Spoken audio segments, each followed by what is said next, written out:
Hello everyone, আপনারা সবাই কেমন আছেন? আশা করছি ভালো আছেন। আর আমি অনেক, অনেক ভালো আছি। সবার ১ম এ আমি আপনাদেরকে জানাই নতুন বছরের অনেক, অনেক শুভেচ্ছা। নতুন বছরে নতুন একটা রেসিপি নিয়ে আপনাদের সামনে চলে এসেছি। আশা করছি আপনাদের ভালো লাগবে। সেদ্ধ ডিম আর সেদ্ধ আলু দিয়ে এত সুন্দর একটা রেসিপি হয়, আপনারা একবার বাড়িতে না বানালে আপনারা ভাবতেও পারবেন না যে কতটা সুস্বাদু বা কতটা মজাদার হয় রেসিপিটা। এই রেসিপিটা করতে সবার ফার্স্ট আমরা একটা ময়দার ডো বানিয়ে নেব। এতে আমি সাদা তেল, নুন আর চিনি দিয়ে সুন্দর করে ময়ান দিয়ে নিচ্ছি। আশা করছি আপনারা বুঝতে পারছেন আমি কতটা সুন্দর নরম করেছি। এরকম নরমভাবে আপনি ময়দাটা ডো করে নেবেন। তো তারপরে আমার লাগছে একটা মিডিয়াম সাইজের টমেটো ২ টো, পেঁয়াজ কুচি, কিছুটা ক্যাপসিকাম কুচি, কিছুটা ধনেপাতা কুচি আর কিছুটা কাঁচা লঙ্কা কুচি। আর লাগছে আমাদের ৩ টে ডিম সেদ্ধ আর ৬ টা আলু সেদ্ধ। আপনারা চাইলে আলু আর ডিমের পরিমাণটা বাড়াতে বা কমাতে পারেন। সবার ফার্স্ট আমি ডিমটাকে কি করব, একটা গ্রেটারের সাহায্যে ছোট দিকটায় আমি সুন্দরভাবে ডিমটা গ্রেট করে নেব। ডিমটা গ্রেট করা হয়ে গেলে আমি তারপরে আলুটা সুন্দরভাবে গ্রেট করে নিচ্ছি এই ছোট দিকটার সাহায্যে। তো আপনারা ১ম এ দেখতে পাচ্ছেন আমি দুদিকে দুটো গ্রেটারে গ্রেট করে নিয়েছি। আর এবারে আমরা চলে যাব পুরটা রেডি করতে। তো পুরটা রেডি করতে সবার ফার্স্ট আমাদের ফ্রাইং প্যানে সাদা তেল গরম করে নিচ্ছি। আপনারা চাইলে সর্ষের তেলও দিতে পারেন। তারপরে আমি গোটা জিরে ফোড়ন দিলাম আর দিয়ে দিলাম পেঁয়াজ কুচি। পেঁয়াজ কুচিটা আমরা পুরোটাই ইউজ করছি। আর তারপরে দিয়ে দিচ্ছি কেটে রাখা ক্যাপসিকাম কুচি। দিয়ে বেশ কিছুক্ষণ পেঁয়াজ আর ক্যাপসিকামটা ভাজা, ভাজা করে নেব। এরপরে অ্যাড করব আমি ছোট ১ চামচ আদা রসুন বাটা।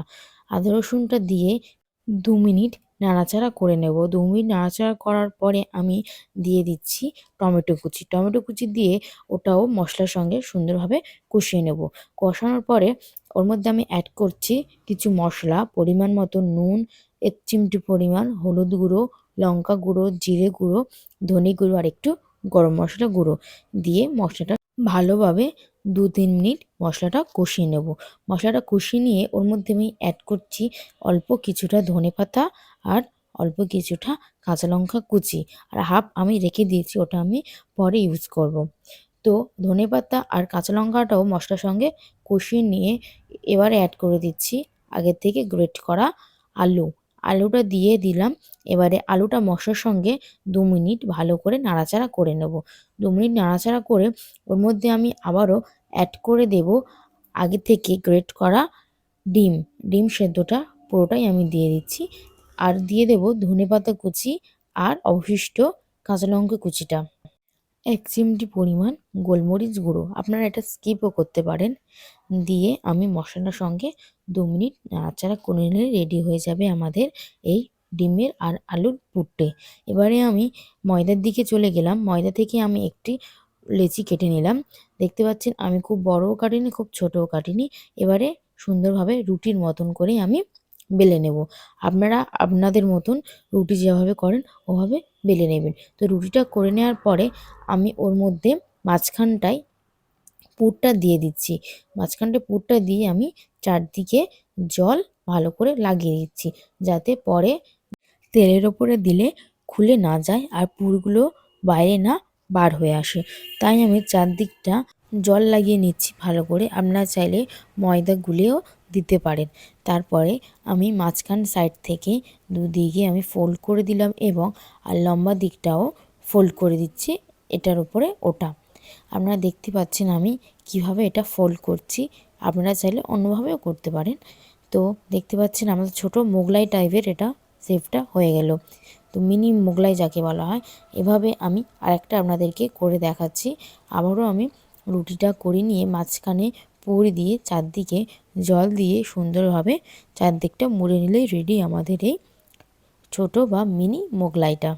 আমি এইভাবে সবকটা ময়দায় লিচি কেটে কেটে সুন্দরভাবে এরকম ছোট মোগলাই শেপ করে আপনাদেরকে দেখাচ্ছি। একবার দেখে নিন। দেখতে পাচ্ছেন কত তাড়াতাড়ি হয়ে গেল এটা। তো একটা একটা করে আমি সবকটা এরকম বেলে পুর ভরে রেডি করে নিচ্ছি। তো দেখতে পাচ্ছেন আমার একটা একটা করে সব রেডি হয়ে গেছে। এবারে তেলে ভাজার একটা ফ্রাইং প্যানে সাদা তেল গরম করে এবারে একটা একটা করে ওর মধ্যে আমি ছেড়ে দিচ্ছি। এপাশে 2 মিনিট, ওপাশে 2 মিনিট লো টু মিডিয়াম হিটে করলে খুব তাড়াতাড়ি হয়ে যাবে। তো আপনারা দেখতে পাচ্ছেন কতটা সুন্দর হয়েছে আর কতটা সফট হয়েছে। দেখুন ভিতরটা কতটা পুর ঠাসা। আপনারা এইভাবে একবার বাড়িতে বানিয়ে দেখুন, অবশ্যই আপনাদের ভালো লাগবে। বন্ধুরা, আমার এই ভিডিওটা আপনাদের ভালো লেগে থাকলে অবশ্যই লাইক, কমেন্ট অ্যান্ড শেয়ার করবেন। আর আমার পাশে থাকবেন আর বেল আইকনটি প্রেস করে দেবেন, যাতে আমার ভিডিওগুলো সবার ফার্স্ট আপনারাই দেখতে পারেন। তো চলে আসছি আমি আবার পরের অন্য কোনো ভিডিও নিয়ে।